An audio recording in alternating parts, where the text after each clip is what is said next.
ভারত কখনো চায় না রোহিঙ্গা সমস্যার সমাধান হোক,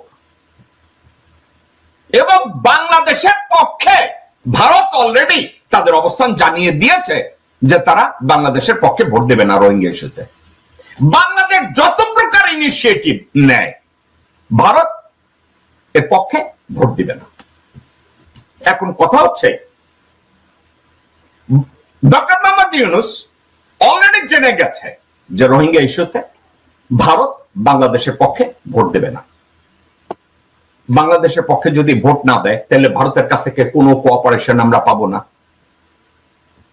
আর আরো একটা কথা, আমরা অর্থাৎ ডক্টর মোহাম্মদ ইউনূস উনি চিন্তা করেছে আমি জাতিসংঘ মহাসচিবকে আমার পার্সোনাল রিলেশনশিপ বিল্ড আপ দিয়ে তাকে যদি আমি পার্সোনালি ইনফ্লুয়েন্স করতে পারি, আমার করিডোর দিতে হবে। আমার আলটিমেট টার্গেট কি? রোহিঙ্গাদের তাদের দেশে প্রত্যাবর্তন করানো।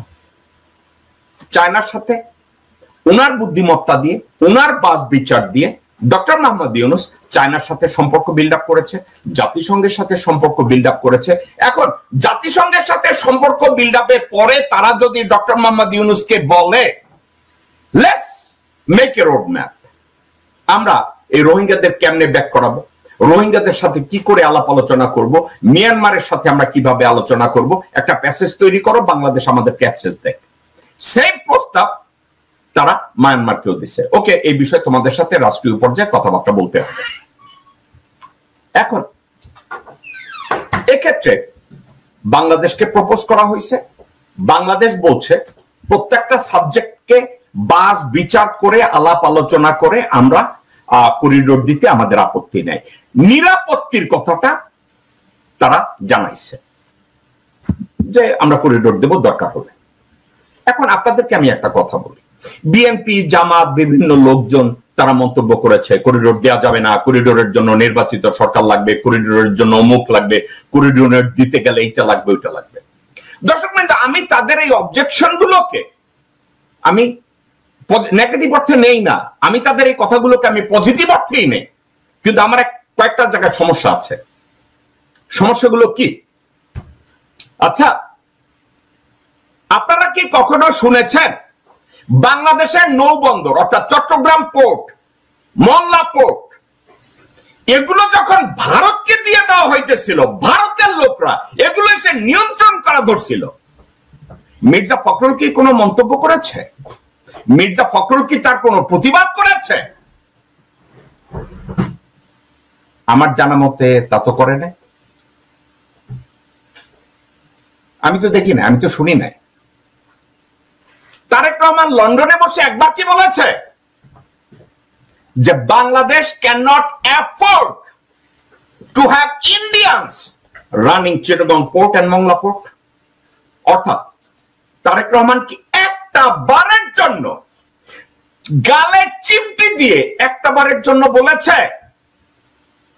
যে আমরা মংলা পোর্ট এবং চট্টগ্রাম পোর্ট যেভাবে দিয়ে দেওয়া হচ্ছে, আদানির কাছ থেকে যেভাবে ডাবল ট্রিপল খরচে বাংলাদেশে ইলেকট্রিসিটি আনা হচ্ছে, বাংলাদেশের অভ্যন্তর দিয়ে ভারতীয় সেনাবাহিনীর সশস্ত্র গাড়ি যাওয়া আসা করছে, আমরা এর বিরোধিতা করি, এটা আমরা হতে দেব না। তারা কি বলেছে একবারও? একবারও বলে না। তাইলে সেটা যদি তারা না বলে, তারেক রহমান এখন আজকের এই কথাটা বলছে, দেশের স্বাধীনতা সার্বভৌমত্বের সঙ্গে জড়িত বিষয়ে সিদ্ধান্ত নিতে জনগণকে জানানো হয়নি, রাজনৈতিক দলগুলোর সঙ্গেও আলোচনা করা হয়নি, এমন সিদ্ধান্ত নেওয়া উচিত কিনা সেই বিতর্ক তুলতে চাই না, তবে করিডোর দেওয়ার সিদ্ধান্ত জনগণ ও নির্বাচিত সরকারের কাছ থেকে আসতে হবে। তারেক রহমান, আমি আগেই বলেছি, হয় উনি অটিস্টিক, নতুবা his mind is not working, or he is not an effective leader who can legislate or think properly or write something properly. এই কথাটা আমি কেন বললাম? আপনাদেরকে যদি আমি জিজ্ঞাসা করি, এই তারেক রহমান কি আজ পর্যন্ত একবারও বলেছে ভারতের সাথে যতগুলো চুক্তি হাসিনা শেখ এবং আওয়ামী লীগ করেছে প্রত্যেকটা চুক্তি উইথহেল্ড করা হোক ফর ফার্দার রিভিউ? দর্শক কিন্তু একবারও বলে নাই। মির্জা ফখরুল ইসলাম আলমগীর এটা নিয়ে কি একবারও বলেছে? একবারও বলে নাই। মির্জা ফখরুল বলে নাই, এ বলে নাই, রুহুল কবির রিজভী বলে নাই, সালাউদ্দিন বলে নাই, আমানুল্লাহ আমান বলে নাই, মোহাম্মদ সালাম বলে নাই, আমির খসরু মাহমুদ চৌধুরী বলে নাই, মির্জা আব্বাস গোরখোদক, মির্জা আব্বাস গোরখোদক আব্বাস সেও বলে নাই, আব্দুল্লাহ আওয়াল মিন্টু, তাবিত আউয়াল, ইশরাক, সাদেক হোসেন খোকা কেউ বলে নাই। আজকের বলে নাই। আজকের যখন ডক্টর মোহাম্মদ ইউনূস রোহিঙ্গা ইস্যুতে সঠিকভাবে সমাধান করার লক্ষ্যে একটা জায়গা খুঁজে বের করলেন, আলাপ আলোচনার রাস্তা খুঁজে বের করলেন, তখন তারা হঠাৎ করে বলল নির্বাচিত সরকার দরকার, আলাপ আলোচনা দরকার। তো আপনারা বাংলাদেশের বুকের উপর দিয়ে যখন ভারতীয় ভাইকেল যাওয়া শুরু করলো, মিলিটারি ভাইকেল, একবার আপনারা কেন প্রতিবাদ করেন নাই? বাই দ্য ওয়ে, জনাব তারেক রহমান, জনাব মির্জা ফখরুল ইসলাম, গোরখোদক আব্বাস, মোসাদ্দেক ফালুক একবারও কেন বলেন নাই? আজকের কেন বলতে হলো? আর বিসাইডস আপনাদের কার অজানা আছে যে রোহিঙ্গা ইস্যুতে ভারত জানিয়ে দিয়েছে বাংলাদেশের অবস্থানকে ভারত সাপোর্ট করবে না? আপনাদের কার অজানা আছে? দর্শকবৃন্দ, আমার কথাটা একটু মনোযোগ দিয়ে আল্লাহর ওয়াস্তে আপনারা নিজেদেরকে জিজ্ঞাসা করেন। তারা জানে যে ভারত রোহিঙ্গা ইস্যুতে বাংলাদেশকে সাপোর্ট করবে না। বাংলাদেশকে কে সাপোর্ট করবে জানেন? পাকিস্তান। বাংলাদেশকে কে সাপোর্ট করবে জানেন? অন্য দেশ। ভারত করবে না। তাহলে বিএনপির বর্তমান নেতৃবৃন্দ যারা স্বপ্ন দেখছে সরকার গঠন করবে, তাদের আব্বাজানকে ভারত।